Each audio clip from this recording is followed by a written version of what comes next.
Hey everybody. So I am the Director of Product and Engineering here at IDX. I've been here about 4 years. I started off, I worked at the university for 7 years beforehand. I was a manager over there doing IT services and web app development for the athletic department.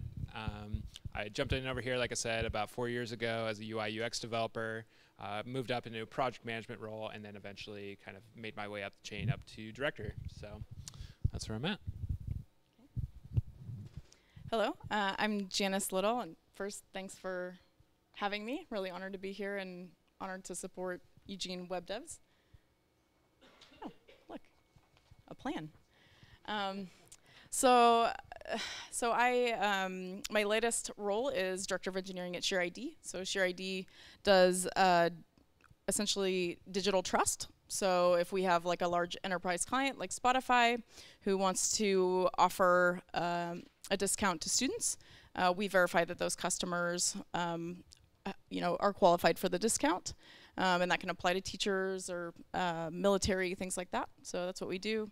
Prior to that role, I was at Lunar Logic for 12 years. So I started in QA, worked all the way for a couple of years doing automated QA, QA manager, software developer, software manager, up and then director of engineering until about 1 year ago. So that's me. All right, I'll kick it off with some questions. I'm sure you guys, like I said, brought some questions. One of the things I hear a lot is the most obvious one, since everyone's going to be submitting a resume. What do you look for in a resume? Like, what's the first things, I would say? Sure. Do you want to go first or you want to go first? All right. So I see a lot of resumes come through. The biggest thing I'm looking for is something that's less than 2 pages long. If you could fit it on a single page, that's really nice. It's really inconvenient to have to flip through things. I don't have a huge amount of time to go over resumes generally. So really quick synopsis of who you are. A lot of your projects, I'm really focused on projects a lot of the time.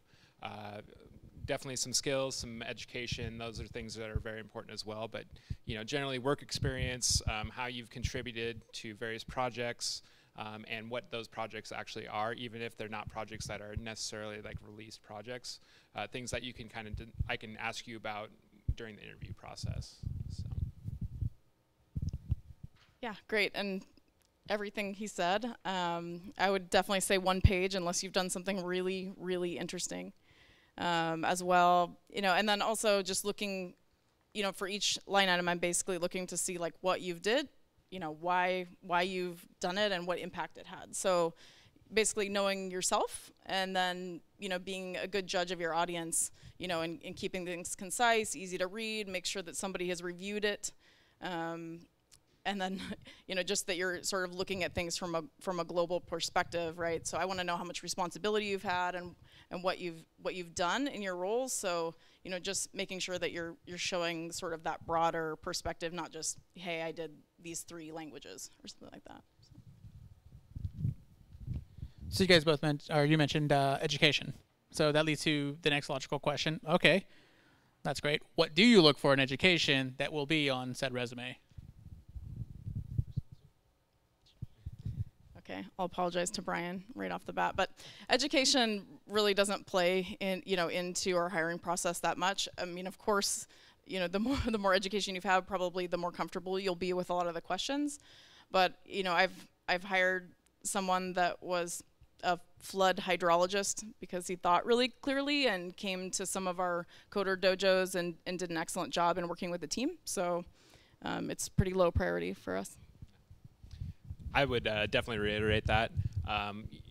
Degrees do show that you can kind of take the time to either spend 2 years, 4 years, or however long on basically a project to kind of build your skills and build your career, I guess. With education, it's not necessarily degrees. Computer science isn't very something we look for specifically.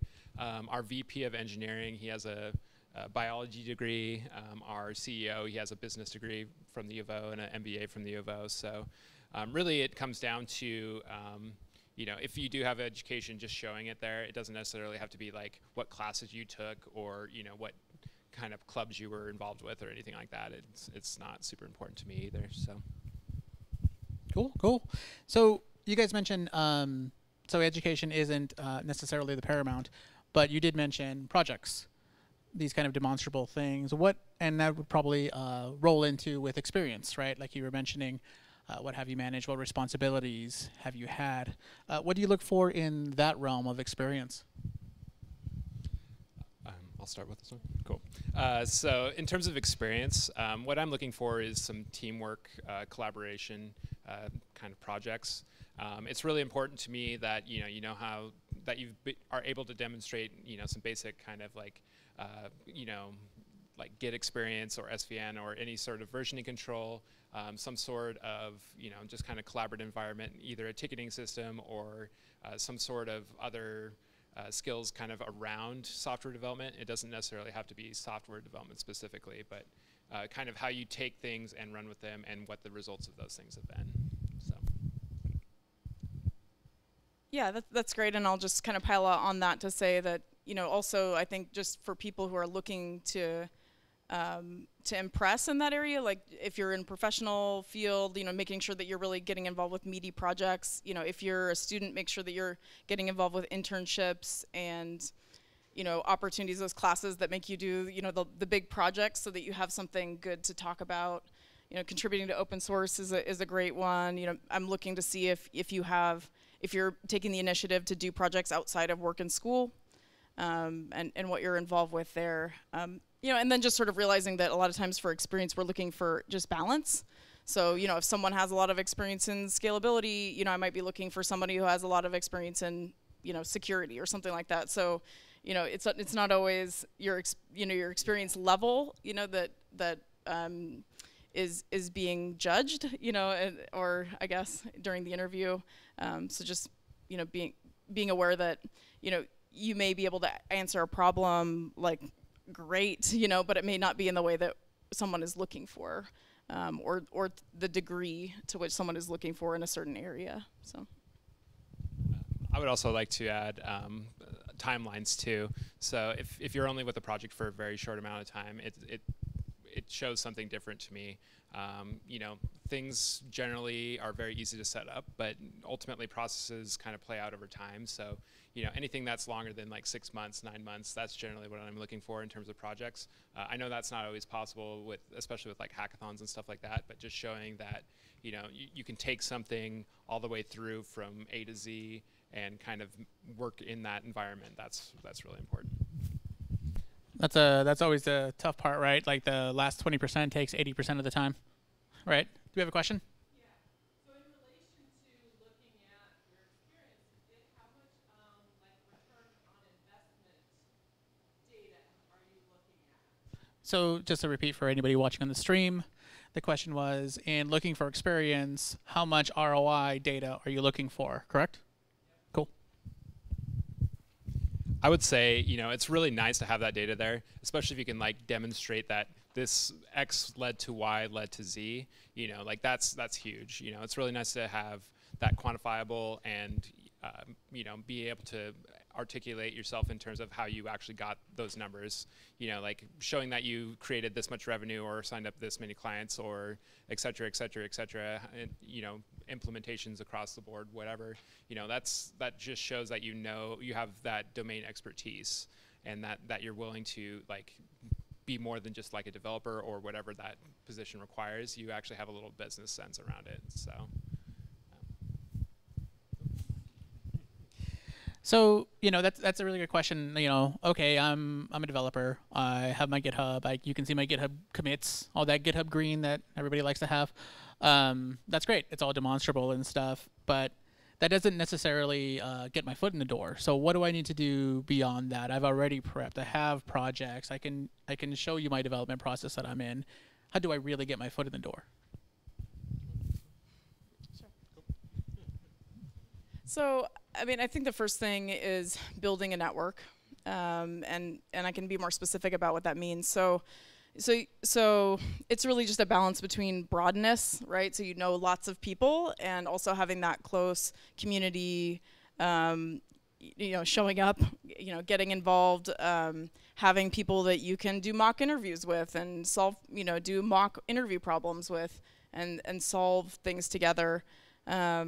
So I would say definitely like networking and volunteering is great. That's happened a lot as well, where that's sort of led into a position. Definitely, it's all about networking. Like all throughout our lives, we're told it's who you know. It's definitely the case. You guys have a really great cohort here of people that are going to be working here in the industry. These are all really great people to know. So definitely like do some research on the companies that you're interested in. Find those people that are doing something similar to what you want to be doing, and go take them out for coffee. Like it's a really great way to kind of enter into the world. You kind of get a lot more perspective in terms of like what that culture is at that company, what kind of expectations there are for those positions, and really you get coffee with a person, so you make that connect, and that connect it might not work out like immediately, but like a year or two down the line, they're like, oh, I know this person, they're really interested in this, and your name will come up. So definitely make those network connections. It's really difficult, especially at first when you don't know anybody, but once you do kind of break into that, it makes it much easier. So Think somebody needs to be let in. Oh, come on in, join in. Thanks for coming. So okay, that leads us to our next question. That's great. I have my GitHub repos. I have my demonstrable knowledge. I am pretty rare for that. I know about Kim. He can get me an interview anywhere because he's a big man.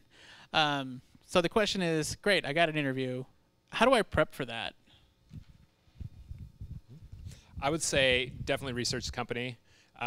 You need to know what the company does going in. There's been many occasions where I've had someone get in the room and they can't even tell me what IDX Broker does. That just shows that there's not a whole lot of incentive there to get a job here. It's more of like, I just need a job. And it's really, you want to research the culture. You want to find out who's actually working there. Definitely stalk people on LinkedIn. Go out for those coffee meetings. Really if it's very specific to a certain position, definitely research up on that position, either locally or nationally. A lot of the programming questions you'll get asked are going to be very similar across these different companies. So go out and do that research. It's very readily available. It's just a simple Google search. So What he said. And then also, I think I can get pretty brutally specific here. Do the things that you're supposed to do before you go to an interview, right? So print out your resume, dress appropriately, get your clothes to the dry cleaner, right? So do, practice algorithm questions before you show up, right? Don't be surprised when someone asks you to code during your interview, right? So be mentally ready for it. Prepare what I would consider to be a grid of questions that you're always going to get asked, right? And be prepared to tell your story. So, what is the hardest programming challenge you have? What did challenge you to learn? How did you resolve a conflict with, a teammate? And all those sort of classic questions that you get asked, like be ready to have those stories, like at, just readily available so that you can just dive right into it. So I think those would be the top things. And, it really does come down to the details. If it's a remote interview, like buy a headset, so that people can hear you. And, so, it really comes down to the details and, just making sure that you're really feeling good about being ready so that it can just come down to what it should come down to, which is, being able to have a good conversation. I think that sounds like it kind of underscores your guys' point of the more people you know at a company. Always, I hear it a lot. What does that company do? What is it like there? What kind of questions would they probably even ask me? And the more people you know, the more ammo you're going to have going into any interview. Do you have a question? No. So that's not a question? Just for anybody watching on the stream, that was not a question. I think to add on to that point, Oh.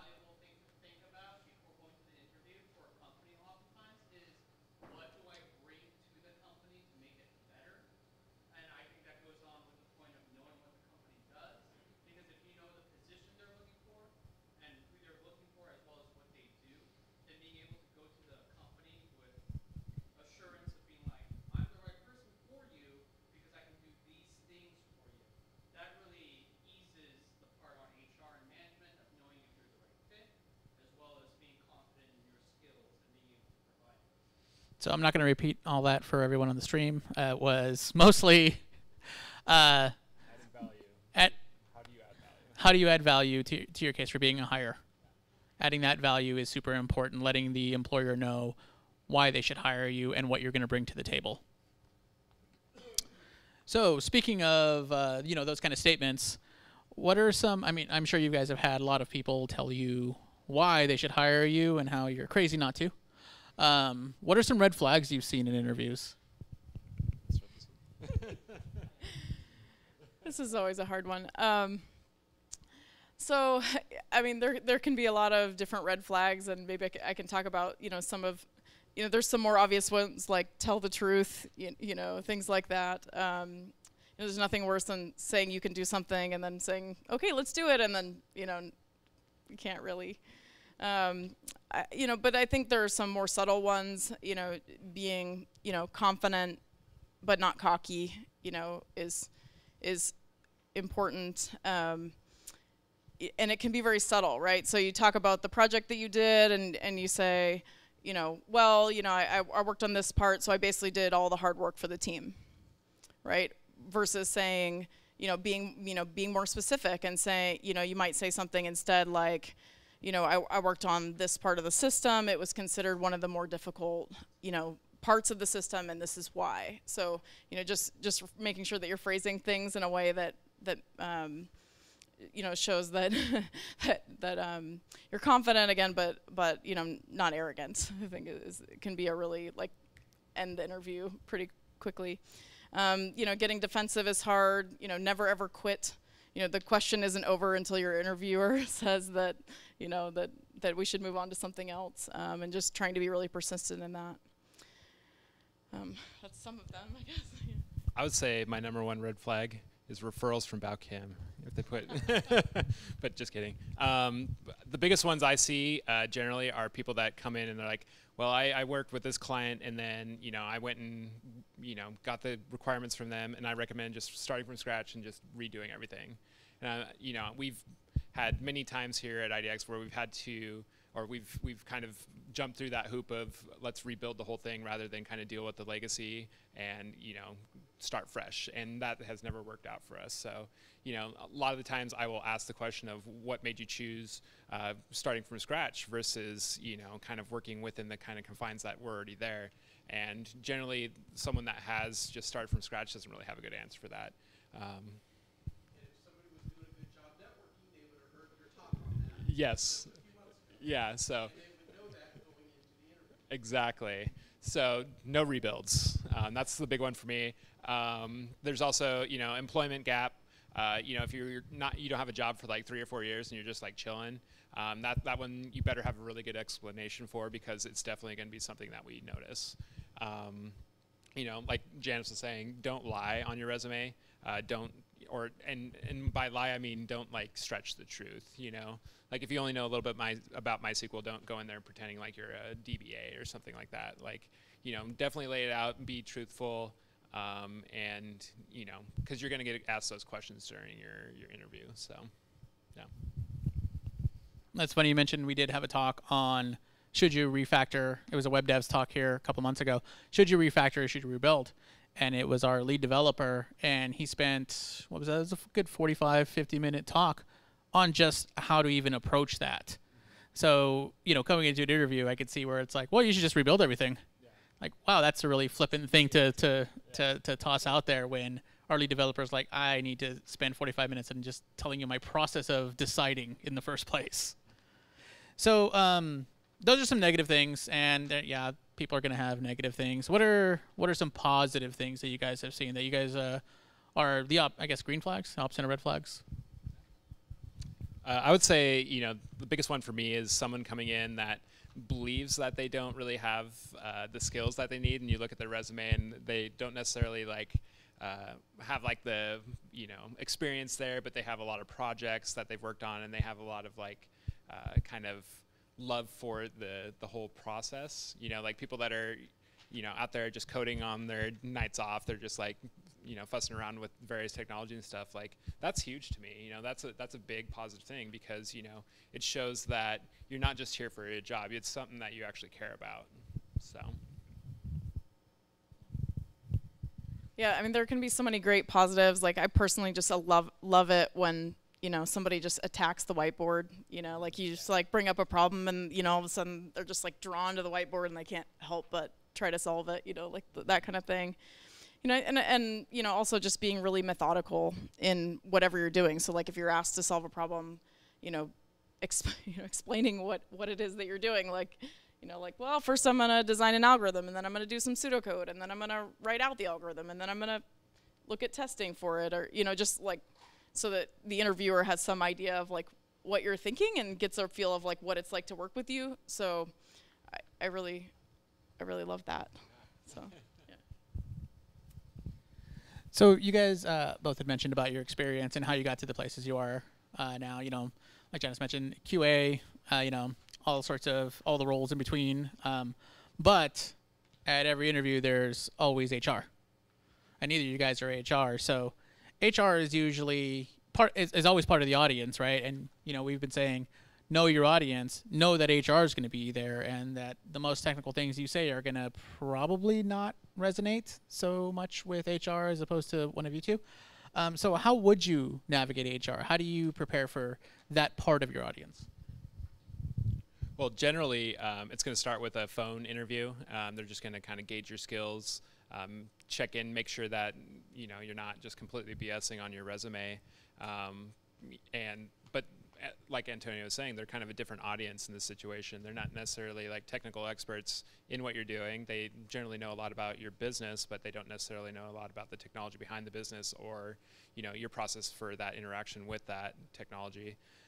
So I would say, in terms of interactions with HR, make things as simple as possible. Not to say that, HR is simple or anything like that, but, keywords, being able to demonstrate what you know and who you are in very, plain terms, rather than, getting very elaborate in terms of like technology, and kind of getting stuck in the weeds with technical talk, I would say. Yeah, and for us, it's also like HR is also a pre-screen, and I think it's really a good opportunity to learn more about the company if you have questions, and definitely an opportunity for you also to see if you're a good fit for them, in terms of culture. So. Yeah, that is always going to be part of it for sure for every hiring place. You guys mentioned a lot about not necessarily needing to exaggerate on your resume, and yeah, that happens quite a bit. But I feel like, at least in the conversations I have with people around town, it's the opposite that seems to be really prevalent, where people are really understating what they can do, not really promoting the value that they really can bring, and that's generally known as imposter syndrome. I feel like I am not good enough for this, or my skills aren't quite up to where they should be to even apply. How do you guys recommend dealing with that feeling that I think everybody has at some point? Everybody does. So this one is probably the hardest question to answer, because I think I'm still recovering from this myself, and spend every day trying to be qualified for my job. So I think that for some personality types that this might, I thought about this question a lot, actually, and I think that it might be something that you have to, in some way, just sort of, if you have that kind of personality, just sort of make peace with it, and for me, like, I think it's about surrounding yourself with great people. Like even just like you asking me to be on the panel, like, I'd be like, why me? And my husband would be like, because you've interviewed like 100 people. And I'm like, oh, that's probably true, and you just kind of have to, like, surround yourself with great people.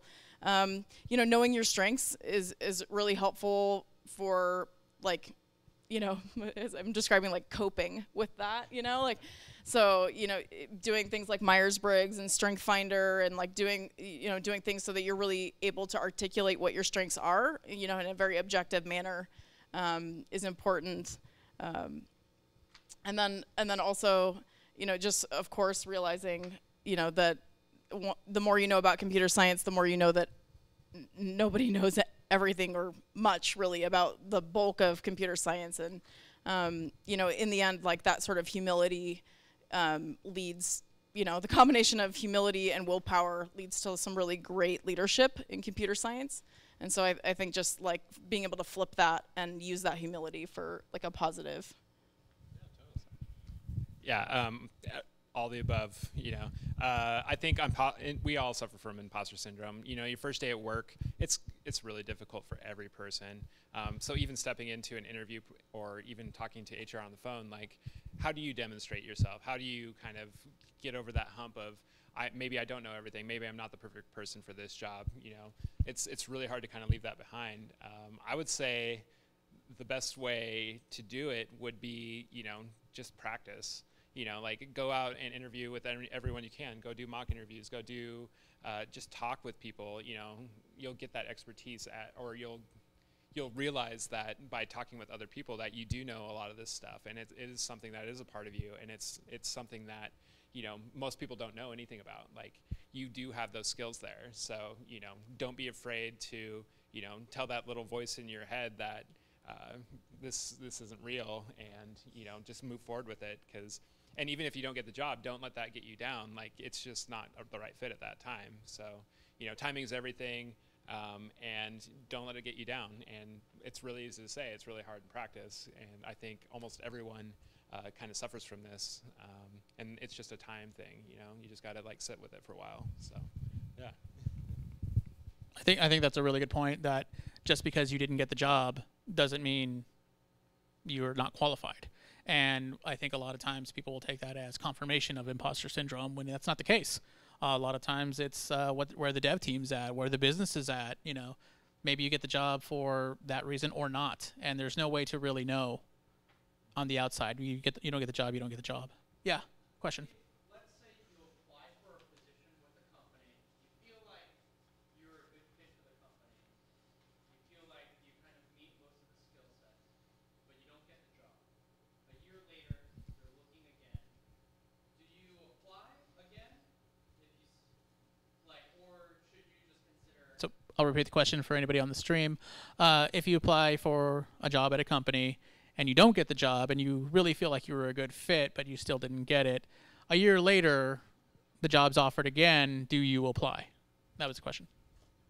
Yes, we've had multiple people here at IDX that the timing wasn't right, and we've actually had to reach out to people and encourage them to reapply because they didn't feel like they were the right fit because they didn't get it in the first time. So, just because it's not there, it doesn't mean it's not always going to be there.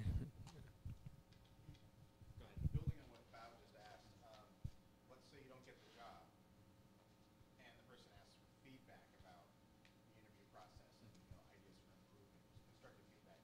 Will you provide constructive feedback? Sure. Can you repeat the question? So the question was, basically, if you don't get hired, are we willing to give structured feedback for that?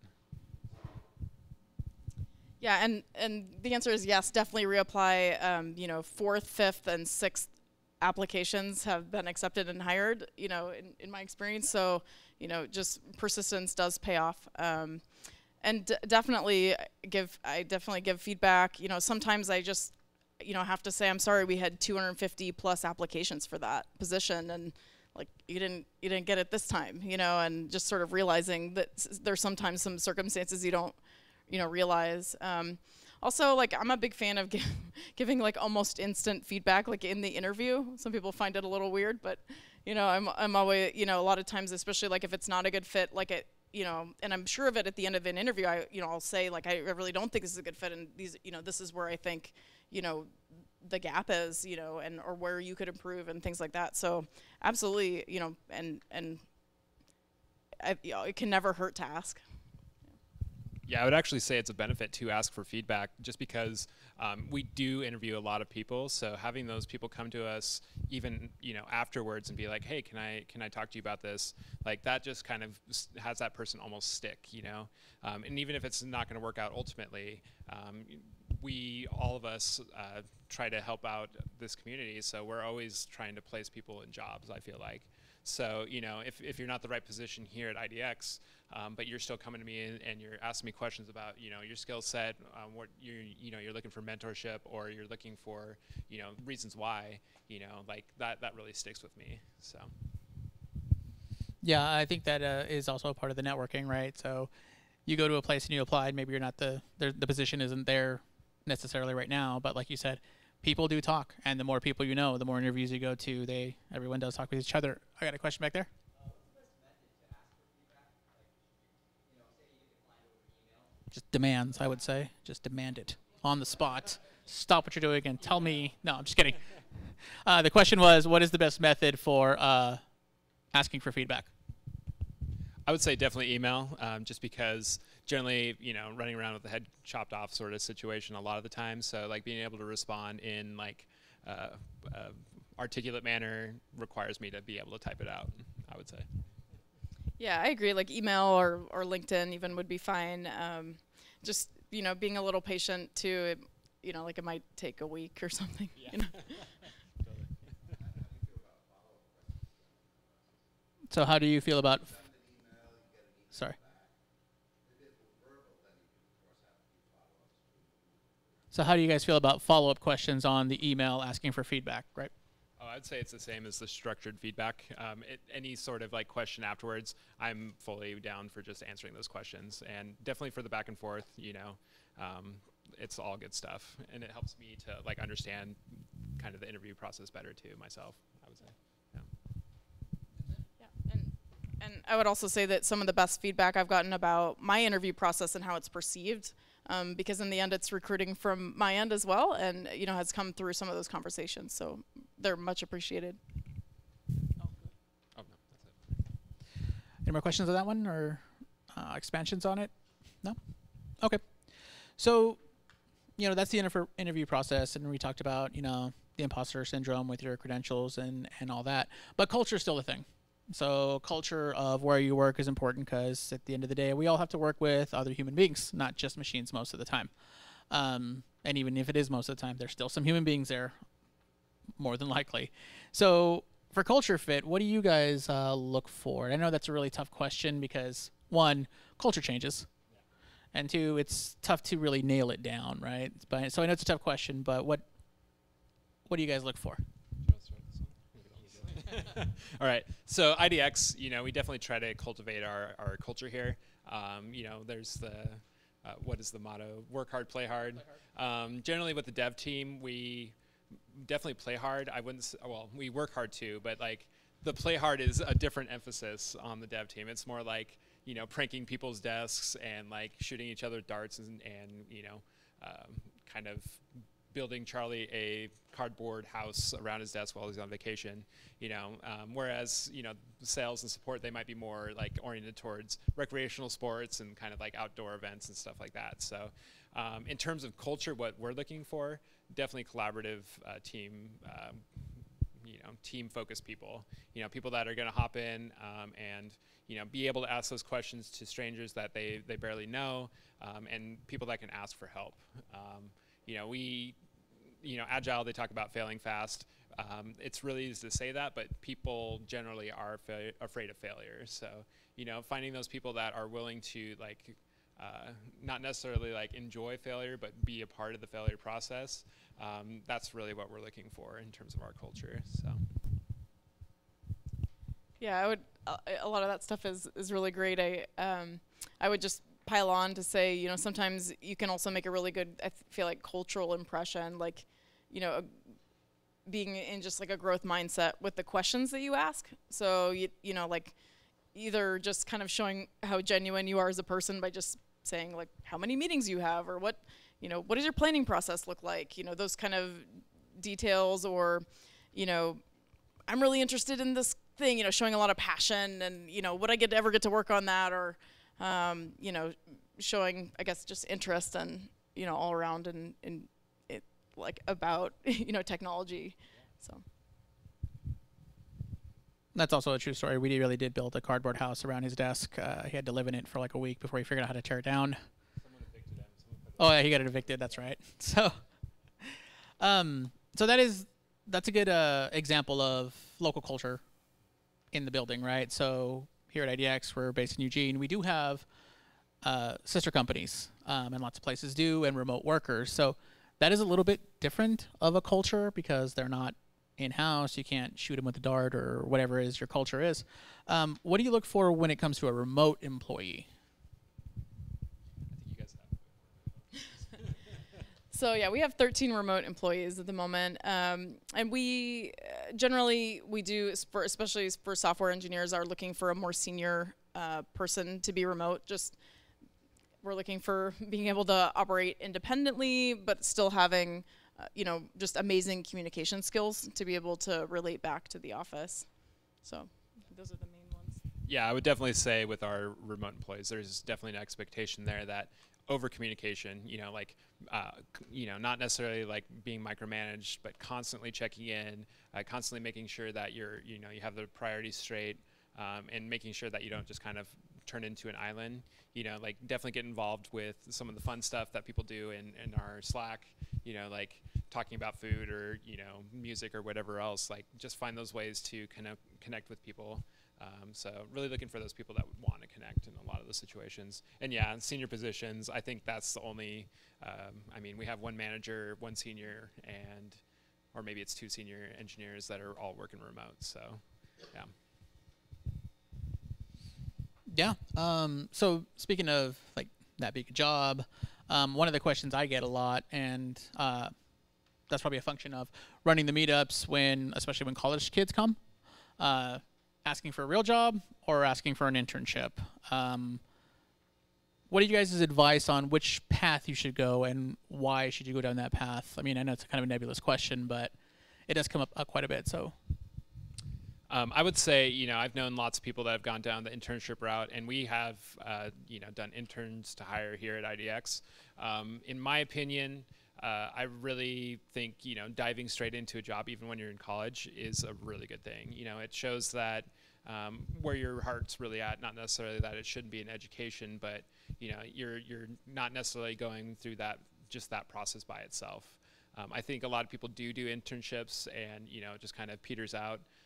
And it's really good for like building that network and stuff. So definitely do internships if it's an option, but go for the full job, I would say. Even if it's a part-time thing, generally that sort of thing's negotiable, even though it might not be part of the job description or anything like that. I'm super understanding if you're still in college and you can only work 20 hours, 30 hours a week. And I want to make it happen for you, especially if you're a really good candidate. So. Yeah, so I think the internship route is great, even as essentially an extended interview. If you are looking for a job, I do think that it's important though to articulate that you want a job and that's your goal, that's what you're looking for, so that your manager can help you achieve that. I did an internship automating wood products systems, maintaining C++ applications, and I wouldn't trade it for the world. It gave me a ton of cool experience, and just some experience in software, and if it was even what I wanted to do. So sometimes it can be really great.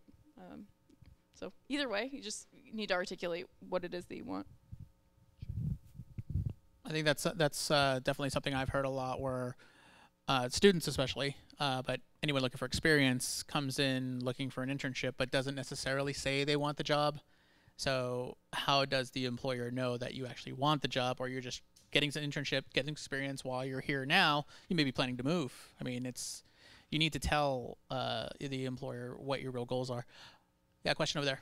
Yeah, I think depending on the goal of if you expressively say you want a job or you're interested in a job, the curriculum of the internship, at least Oh. in our company, changes drastically. So that's a really good point for anybody on the stream.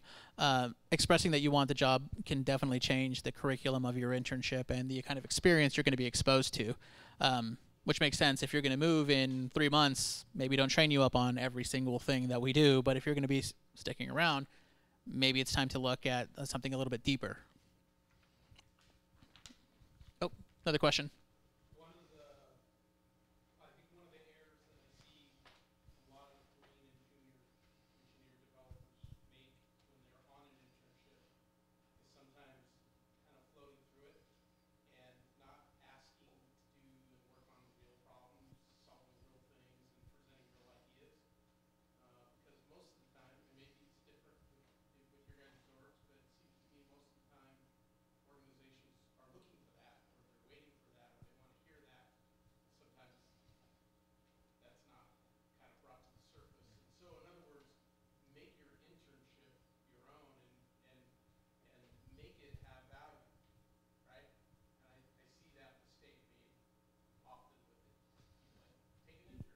So the comment was, I think, kind of in a nutshell, don't just go through the motions, but make it your own. If you are doing an internship, then take that initiative and stand out in that regard.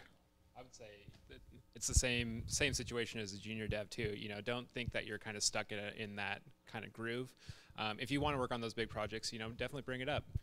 Have that conversation. You might not get that big project, but at least, you know, they know you're ambitious. They know you want to do something like that. And then, you know, things definitely shift really quickly, especially in IDX. I don't know, probably over at Share too, because you guys are growing super fast. But, you know, like, we are looking for those people that want to work on those projects and want to add value. And we don't have all the answers. So if you have a really great idea and you're super green, we're perfectly willing to work with you on stuff like that. So. All right, those are the questions kind of I had for these guys. Does anybody have any follow-up questions, things you just want to pick their brains on? Oh, question back there.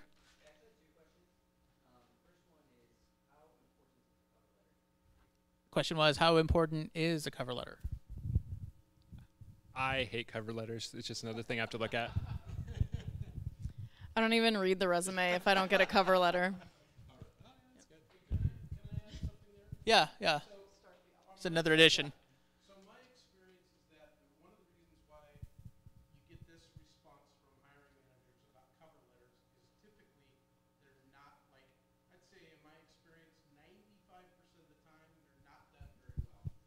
It's usually a template from Google. Usually it's that, or it's a complete regurgitation of what is already on the next page of your resume.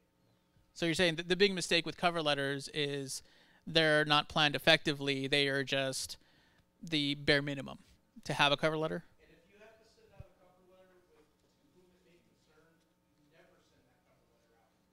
There are ways to figure out who that hiring manager is and who the right person is. Do a little research and figure that out and address it to Janice Little or whoever the hiring manager is. He couldn't say your name. That's why he didn't say it. So his comment was, go the extra mile and don't do the bare minimum, like to whom it may concern. The last thing I would say is keep them extremely concise. If your cover letter extends past your resume, you already have a problem. 100%. So. The cover letter shouldn't overshadow the resume. Yeah. Your second question. So you mentioned GitHub green spots. Oh yeah, GitHub green spots. Sure. Yeah. Seems like everyone's really obsessing over GitHub stars. Do those hold any weight to you? Like, do you even look at GitHub profile? That's okay. If you do have a lot of stars on a project, I will definitely look at it, just because, you know, there's some really cool side projects out there, and, you know, I just have a general interest, but it's not necessarily like if it's a JS project, we're not doing any JavaScript here, which we do a lot of JavaScript here. I'm still interested in that. You know, I want to see like what you're bringing to the community, and what you're bringing to the culture of the local kind of business, I guess. Yeah, and we definitely look at GitHub, and we and you know, definitely looked at LinkedIn as well. I'd be interested. I'll stargaze. I'll stargaze on your project. I'd be interested. Other question. I was wondering, when you're looking at experience, what degree do you look for particular technologies or programming languages? So looking for experience, what degree of experience in various or whatever one programming language? So I think the larger a company is, the more they can afford to look at your analytical abilities over your particular, you know, coding abilities.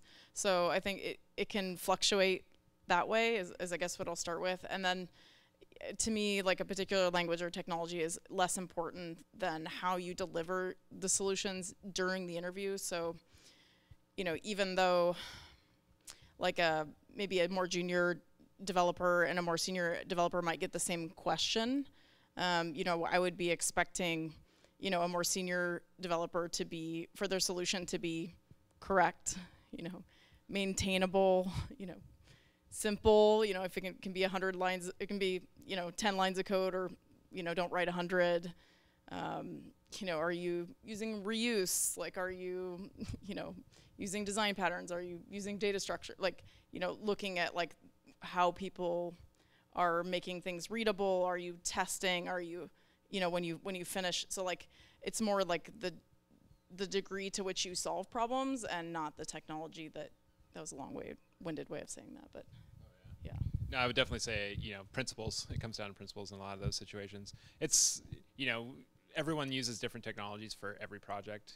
That's kind of the nature of the beast. And there's new stuff coming out every day.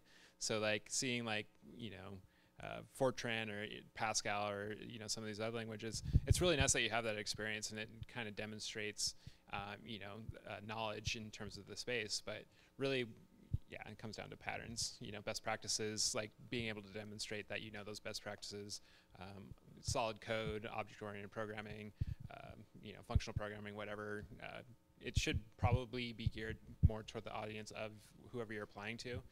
So, if you have, going back to JavaScript, if you post a lot of stuff about CSS and JavaScript on the front end, and it's a back-end development job, might not be super relevant. So, yeah.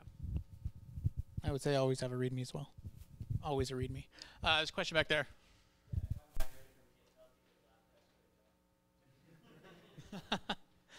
Yeah, a lot of people are migrating from GitHub to GitLab, and GitLab's great. Free repos. Free private repos. I like the project management tools a little bit more. Yeah. Any other questions? Oh, over here. So I was just in a situation where I had 2 job offers in 2 days, and so I did like some renegotiation phases. I'm wondering what advice would you like to see from your end? What advice you have for people who find themselves in that situation to make sure one, they don't lose both job offers, and 2, they get the most out of So that kind of happy situation where all of a sudden they have the power. advice for someone with multiple job offers. There's a lot of roadmaps out there, but all of a sudden you're Sure. I would say, just be honest about it. Generally, we are very accepting of those sort of situations. We're not going to cut you off if we know you have another job offer. So just being honest with us that, hey, I do have multiple offers out there. I wouldn't say use it to play off and try to navigate to a better salary. That should probably be handled separate from kind of the negotiations between the multiple contracts. Although that definitely is a part of it, because pay definitely comes into things. So. Yeah, but generally, it's not we're not gonna be hurt if you're getting other offers out there, and it all comes down to do we feel like you're a good culture fit, and ultimately do you feel like you're a good culture fit? Because salary, that's flexible, and everything else is flexible. So just be honest, I would say. Yeah, I would definitely echo that and say that, yeah, that'd be expected, and it's a really big life decision, and if someone's not going to give you 2 days to mull it over or whatever, I don't know, maybe it's not a good cultural fit. So I would say just being honest. We're definitely honest on our side. If if hey, we can wait a couple days and then we're gonna do something else, or so as long as you're doing the same, and I think it all generally works out as the way it should. All right. Any other questions? Oh, going over here. Yeah, do you guys have some events coming up? You mentioned some coder dogos that people have. There's ways to just get involved in. Oh, local events to start the networking and being involved in the local community. Sure. This one might be good for Antonio. Yeah. So there's always the meetups here. Those are. Sorry, I just got used to passing it to you guys. Those are always last Thursday. I think the only months we don't do them are November and December because of those holidays that usually fall around near there, and people are usually gone. But there is quite a few other events that pop up around town from Technology Association of Oregon, various other groups. There's plenty of other meetups. IDX also sponsors a cybersecurity meetup and a Python meetup. So those happen here. And sorry? Oh, and a blockchain meetup. That's right. We keep doing more. And there is a blockchain. The last one's blockchain. There's a blockchain meetup that is starting up and restarting up, I should say. And these meetups around town, you can usually find most of them on meetup.com and or mentioned on Eugene Tech Slack. So if you're not part of the Slack channel, hit me up. I can get you guys as part of that. But most of those will show up there. Redefining women tech, it's not just for women. Definitely go hit those up. They have some really great information in those. There's also, Tech Tuesday, every Tuesday at the Barn Light. A lot of us are there. I know a lot of you guys from there. Antonio and I are generally over there. There's also, like Antonio said, TAO. There's generally a lot of like hackathons that go on over at the university as well as here downtown. Yeah. Nicole.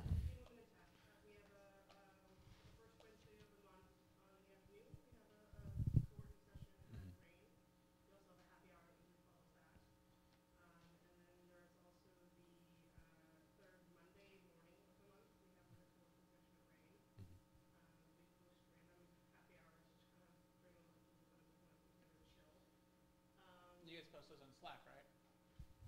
On the Eugene Hopefully. and a Facebook page. Yeah.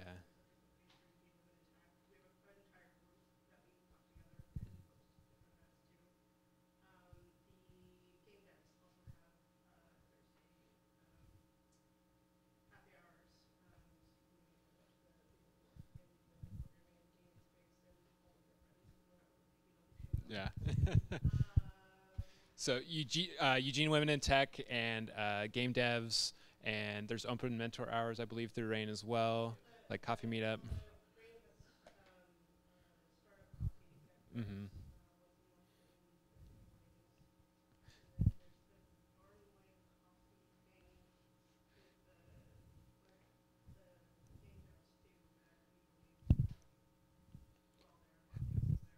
Yeah.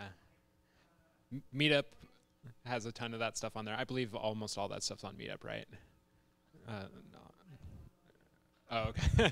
So maybe not. Definitely hit up Eugene Tech Slack. Yeah. Just add Mark Davis on Facebook, and you'll see all the events. Yeah. Yeah. Yep.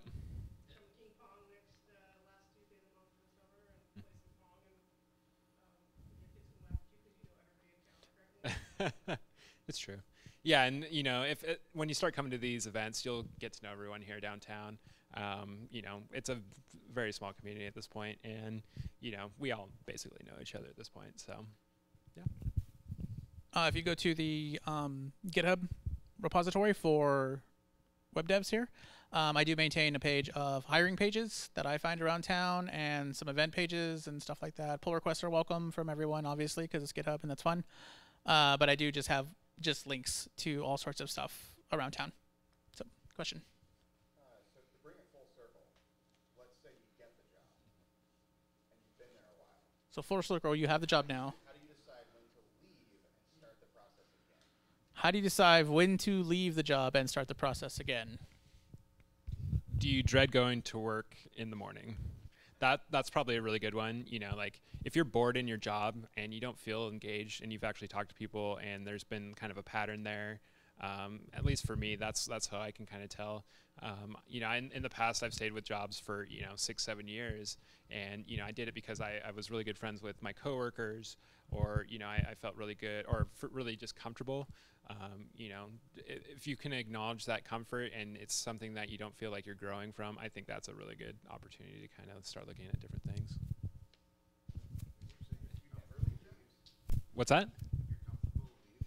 No, comfort's fine. It's just if you're stuck in that comfort and you don't feel like you're growing, you can be comfortable and growing at the same time. It's just I myself kind of get that itch when I feel comfortable, and it's if I don't have that answer to what's next, it's really hard for me to like imagine having a future there, so. Is what you're doing matching your goals is kind of the summary of that?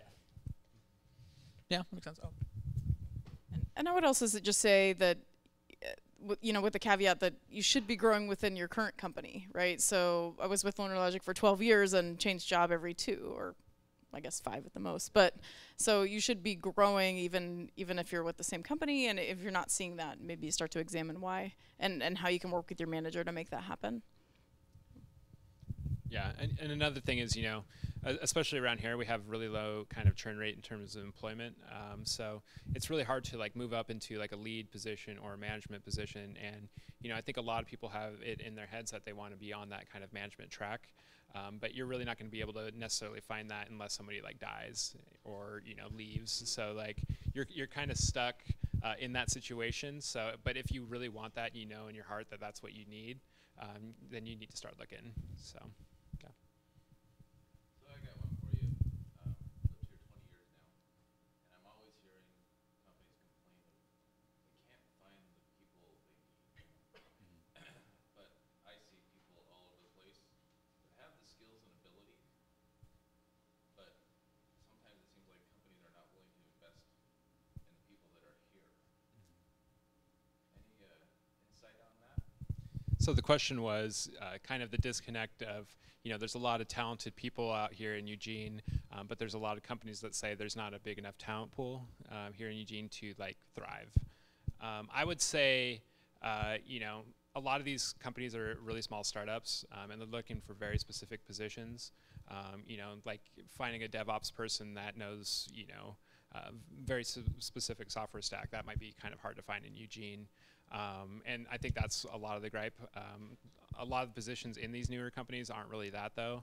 So I think it's just kind of a general, groaning about candidates in general. Like we want hundreds of candidates, which is a huge pain to like sift through and go through. But like really, I do think it comes down to, we have that one position that's been open for 2 years that we just can't find that right person for. And that's what they're complaining about, not necessarily like, more of kind of the generic positions that you can find a lot of people around here with. And a perfect example of that is, Symantec. They're kind of on the outs at the moment. And in previous years, it was really hard to find job positions for those people. But, the Register Guard just had an article about how a lot of those positions have been absorbed by the tech companies here in town. So I do think, though, that talent pool is being utilized now. I think it's now that the companies are getting bigger and there's more of them around, that that's becoming less of a problem. And Eugene's getting bigger too. So. Another question over here.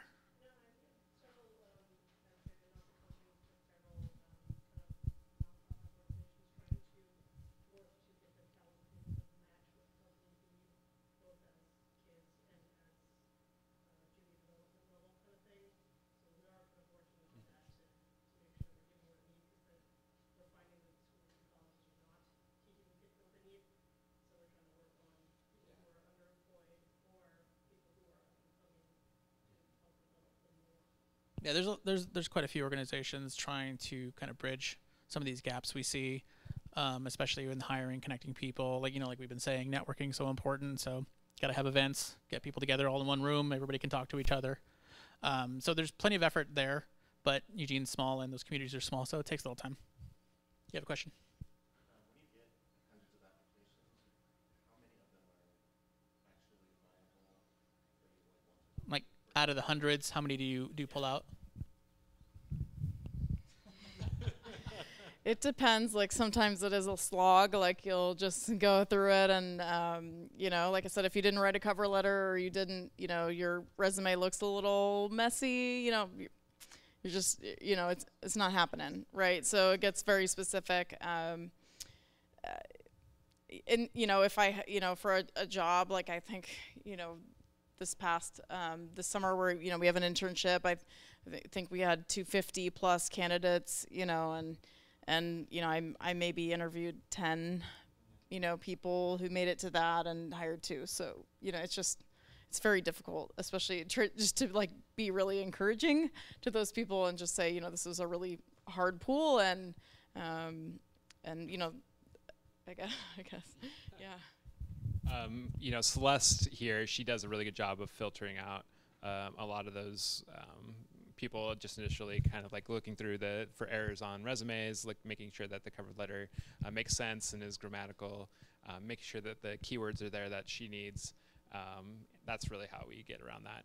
Sometimes it does come through down to just slogging through things and just kind of having two piles and then just being very, very specific with one of those piles. And it kind of sucks because, you know, you're probably giving up a lot of good candidates because you're basing everything on a piece of paper. But, you know, when you have that many candidates and you only have so much time in your day, it gets really difficult. So. So that moves into the speculative where you have a job open for 2 years because you can't find anyone. How does that work? Because it seems like before you get to that point, there's plenty of good people who don't have the same experience you could probably learn it. What's going on in that situation where you have? So when a position stays open and they just cannot fill it, even though for other positions you have a couple hundred people applying, like how do you deal with that? Why is it that way? Or why is it that way? Why is it there for 2 years? Because why wouldn't you hire someone who doesn't have the exact experience but who seems like a motivated, smart? Well, generally, it comes down to like a very technical position that you don't even have the tech in-house to even like train that person up. So there's a lot of expectation that that person would be able to research and figure it out on their own, which is really difficult from a business risk sort of aspect. You know, I don't think there's many positions here in town that do stay open for a couple of years. That was just kind of a, you know, hyperbolic answer. But a lot of the university has a chief security officer position that's been open since I left, and I think that was like 5 years ago, and they still haven't hired that position. And it's because they are looking for something very specific, and I don't even think they necessarily know what they're looking for. Yeah, and you know, I think there is a lot of urgency in those situations, but at the same time, like, it's no one's getting. There's no like revenue loss or anything like that. As soon as like money is impacted and stuff, you know, people are definitely out on the trails, like trying to find that person. Will like, you know, it'll happen within a week or two. So, yeah. Yeah, and I've actually seen that when the job requirement requires some sort of unicorn, where you know they want this guy to do all this stuff for a year, and then this one thing that has absolutely nothing to do with that. Right, and sometimes specifically like with higher risk areas, like, you know, I think DevOps would be a good example right now of something where I feel like there is, you know, more of a talent gap. You know, at the same time, like you said, programs like Apprenti and you know, Tau, yeah, Lane Workforce. I mean, they're definitely doing what they can to try to fill it. But in the end, like you're talking about someone there who's coming on and you know, probably going to, in a pretty short time frame, have access to your live servers. And, you know, so there just needs to be a high degree of trust. And certainly, you know, in a lot of cases, we are grooming someone, you know, to be filling that position, but maybe they're just not there yet. So, you know, so I think some of these things where you have to have a lot of coding knowledge and then also, you know, a lot of system administration knowledge and then also understand AWS and also, you know, and all the service offerings there, like, you know, it can just sort of pile up into something that does become a unicorn sometimes. Yeah. All right, any further questions? So, okay, let's see, I don't think I've had one from you.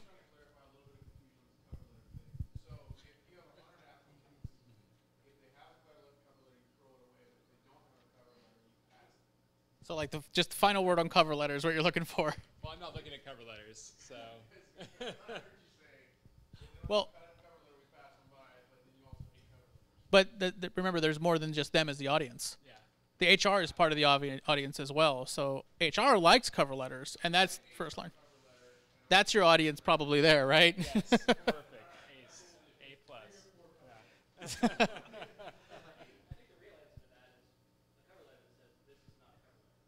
Cover letter that says this is not a cover letter. I don't know how HR would feel. Yeah. So with that, the best advice I've heard on cover letters is your cover letter should say what your resume cannot. So your resume is this list of things that you've done. That's your spot where you can tell them how you think you'd be a great culture fit, how you have noticed the things that they do in the community, how you did this one project that really aligns with their mission, but it didn't quite fit in to your resume. So that's another space where that info can go.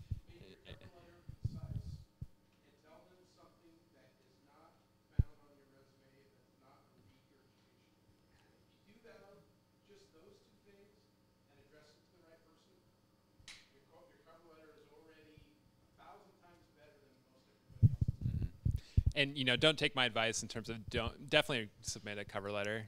I don't want to like put you guys in a bad position. Just because I personally am not a fan of cover letters doesn't mean you shouldn't do it. So please definitely submit really good cover letters. Yes, please. If people don't want to read the cover letter, then they won't, right? So you definitely need a well-written cover letter. For me, it's a gauge of communication. How self-aware are you? How much do you know me as an audience when you start to write those things? So that's kind of a first checkpoint in communication for me. And resumes shouldn't contain a lot of feelings, but you have an opportunity to express some feelings in your cover letter. Feelings are good. So just like honoring that we're all human and that you're on this journey and how we might fit together.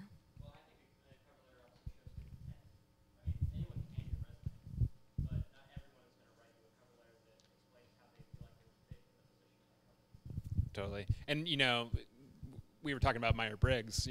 Some of us aren't looking for that letter. We're looking for like the very kind of like just scattered keywords. At least I am. And so but I'm a very specific person, and don't base everything on me. Is basically what I'm saying. Yeah, and like I said, you guys are the be-all end-all. You're not the only ones in the interview, right? So there are more people. No. Yeah. Actually, yes. Yeah. I don't know if the cover letter just wasn't there, or if it was just like Celeste learned that I don't read the cover letters, so she didn't print them out. But yeah, almost all the applicants I get, I'm not seeing a cover letter at this point. So, yeah. But that's also maybe Celeste. Yeah, that's also It's doing that first, so there's more people involved. Yeah. Sure. I mean, it all depends, right? So like, you don't need a resume or a cover letter, really. If you have the right GitHub. Yeah. Or if you've talked to all of us and we all know you really well, a resume is almost like a formality. Like if we know you're a perfect person for that position, we're going to work with you throughout the interview process. And we've had situations where generally you're going to have a multi-step interview process. It's going to start with like a phone interview. You're going to have a first interview generally with an engineer and, possibly like a project manager or product engineer. And then it kind of moves on to the higher level, management, C-level, whatever. So you kind of get a match up and down the whole chain. But really it's I forgot what I was answering. So I'm sorry. Yeah. If we know you, you don't need the resume. Exactly. So, I've seen situations where, they do one step in the interview and they don't even have to do the phone filter out. They just kind of come in, have lunch with us. We do the first interview process, and then, the management and the C-level, they just trust us and they just hire the person. Generally, so it's really flexible in terms of the interview process, I would say. It could be either super robust, you're going to go through multiple steps, or if you know really well and we want you for that position, it's going to be really easy. So, I think that's also dependent on the size of the company you're applying for. So if you're applying for like a 10, 20 person company versus a 500 or 1,000 person company, their hiring processes are probably going to be a little different. So I don't think there's a cold hard facts on any of this. It's all contextual. Yeah, question over here. So we talked about before the job and when you should leave the job, but in terms of a junior dev early career coming in and those first few weeks, the first few months, patterns you see the most successful people later on, or advice you have for the onboarding process starting with the job? ask questions. Don't be afraid to ask questions. Over communicate. Don't pretend like you're going to be able to figure it out on your own. But you're not, because you already got the job, so you're very qualified for it.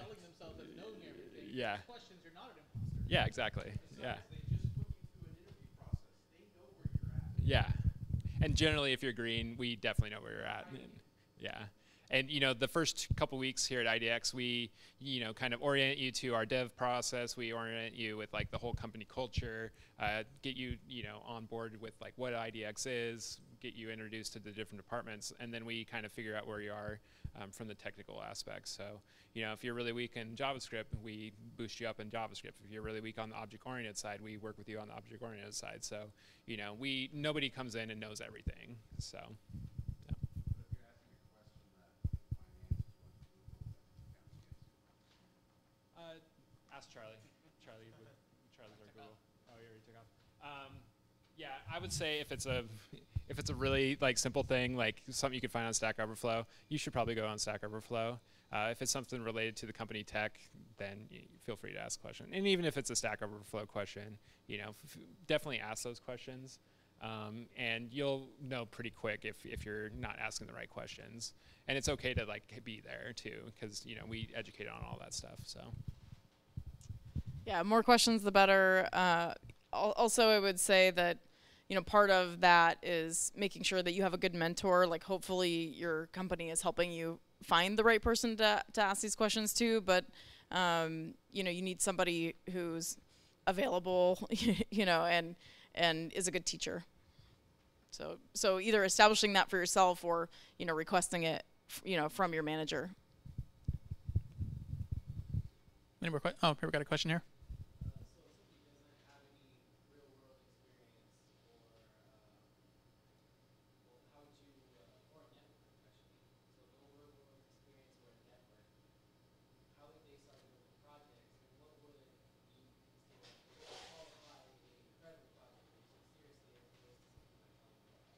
So the question was, if you don't have a network or projects already, how do you start building that kind of stuff for yourself?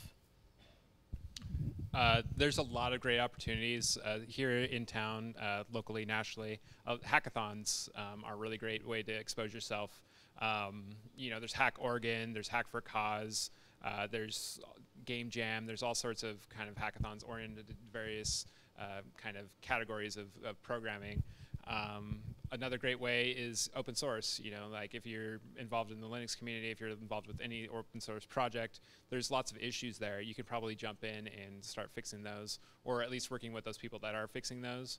That's a really great way to expose yourself to the community, as well as the technology side of things. That teaches you like collaboration. It teaches you, you know, project management. It teaches you pull requests, get version control. Like that's all really good stuff. In terms of, you know, start building that network. You know, go to Tech Tuesday, go to Tech Association meetups, and you know, it's gonna be really hard to, especially if you don't know anyone, to just like introduce yourself. But once you get over that gap, it gets so much easier, I would say. Yeah, I totally agree. And just anything you can do to like, you know, get a code review. You know, so any, you know, open source PR, you know, anything like that is going to be really helpful. And just being a little fearless at places like this, going up and just saying hi, you know, and because I promise that no one is ever going to hold it against you. You know, so. We are truly probably the world's most welcoming community. We will bring you in without, sometimes even before you ask, right? I mean, it's like we're thirsting for everybody in this room to be great, right? And to contribute. So Yeah. I mean, it's so opening. I mean, there's so many things you can do, all the things that were mentioned, plus 1,000 more, right? You know, and they can be found right here, literally in your seat. Yeah, I would say, you know, one of my first projects here in town was I went to dog rescue and I said, hey, how can I help out? And then, you know, I started working with them, setting up their system, setting up their website, you know, building some of the applications that they needed. And, you know, that was kind of my entry into, you know, kind of philanthropy in Eugene, as well as, you know, it got me some side projects. So, you know, it's really hard to just like go into Code Academy and start coding it up, because those projects that you don't really feel attached to them. But once, you know, you're kind of working with a group and you're just kind of solving problems for those people, it makes it much easier, I would say. So, you know, even if it's not specific to tech, like people need problem solved, and you could probably solve it for them. So. Yeah, and just remembering like how you can leverage the talents that you have, you know, the skills that you have already, to get into like so many, you know, different types of jobs that are associated with software. So, you know, you don't have to go in as a coder. Like I started as a QA and, you know, project management and Scrum Master and, you know, product owner. I mean, there's so many things to do that need to be done, you know, technical writing. I could probably think of 10 more. But Documentation. just Yeah. All that stuff. yeah, so all the support roles are also really critical, and you can start to get a feel for, if it even be a good fit for you. It's also cool to piggyback on repositories that have a lot of stars. Like his repository has a lot of stars. You might want to get with him. He may need some looking for PRs.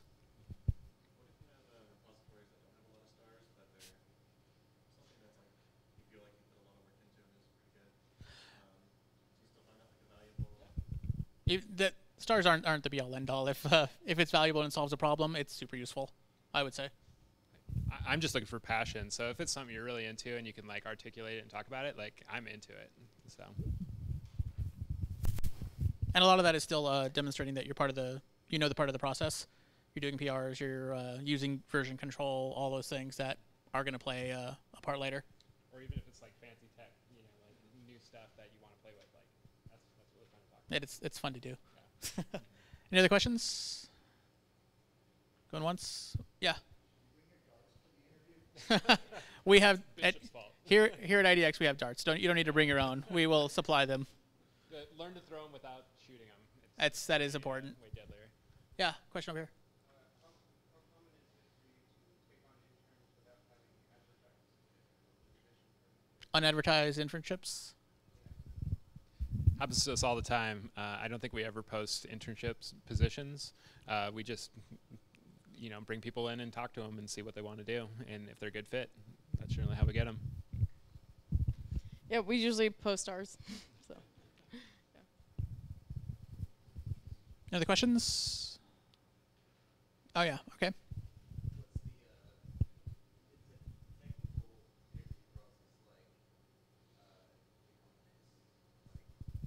Technical interview process in companies?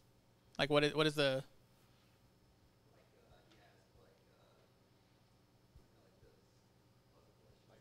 the questions you're going to get asked? Generally it comes down to, what Janice was talking about earlier, kind of seeing your thought process through a project, how you do something. Whiteboarding is a big one. I know we actually have like a sit down like dev test, and it tests your logic. I'm not going to give away the questions just because there are questions, but it's basic logic questions. Some of it's specific to programming, some of it's not specific. Generally, it's like pseudocode is the base requirement, and generally it's just looking for logic, like just very basic programming patterns, I guess. Yeah. So logic and programming or programming patterns for us. Yeah, I would say that the whole, just keeping in mind though that the point of it is to see what it's like to work through a problem with you. So even though we might be asking you an algorithm question, we're really just trying to see like how you attack it. Like, like are you decomposing the problem? Are you, using examples to try to figure out patterns? Like, are you, like in all the ways you can tackle a problem. And then like how you're communicating about that. So there's not a lot of people that solve all the problems. So that's definitely not the point. In fact, there have been people who just solved them all, and we didn't hire them, because it wasn't a good fit as far as communication. So, I wouldn't expect to solve it all. If you do, like, good for you. I'll be very impressed. So I think a lot of it is just like, being able to take guidance from the person who's interviewing you, because they're rooting for you. They're going to be giving you clues and helping you think through things as well, and just seeing what like the dynamic is back and forth, just like in a real life scenario. So I wouldn't get hung up on like making sure that you solve all the problems, but more like your attitude, and approach to going into it. Yes. Yeah. Because we have, I think, 2 questions that are just unanswerable questions. It's not that they are answerable if you had the tools with you in the room. And I've had people like, one of our most recent candidates took off their shoes and started like measuring things with their shoe. And, that's a really unique way of kind of approaching a problem, but, they didn't have the exact answer to the problem. It was always an approximation.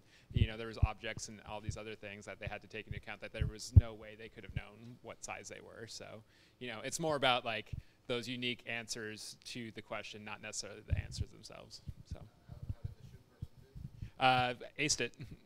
Yeah. Yep. Right.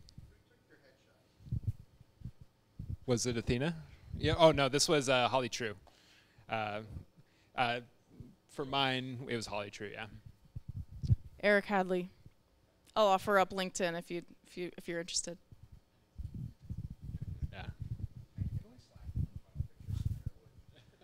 Yeah. We can hook you up with a photographer. Awesome. So Eric is awesome. So is Athena and Holly.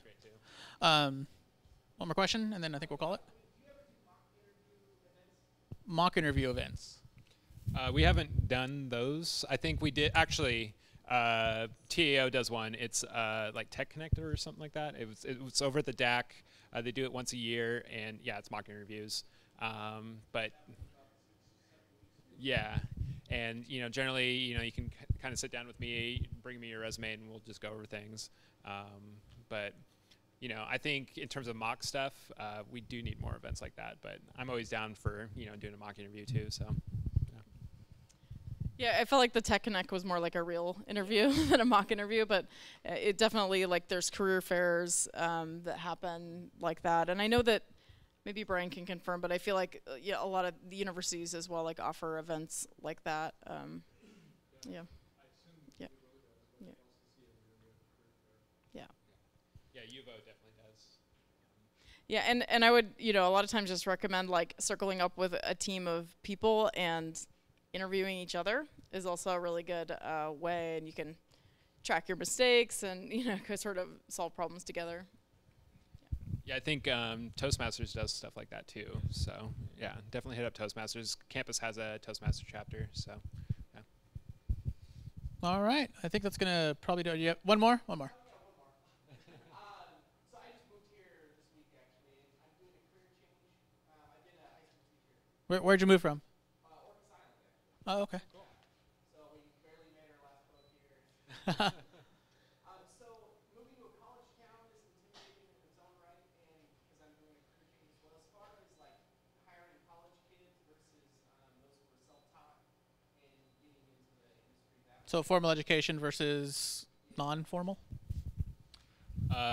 One of our last hires had no formal education at all. So we definitely we're looking for the right fit, and the right person, not necessarily the credentials behind it, I guess. So non-traditional, traditional. We get people from all walks of life.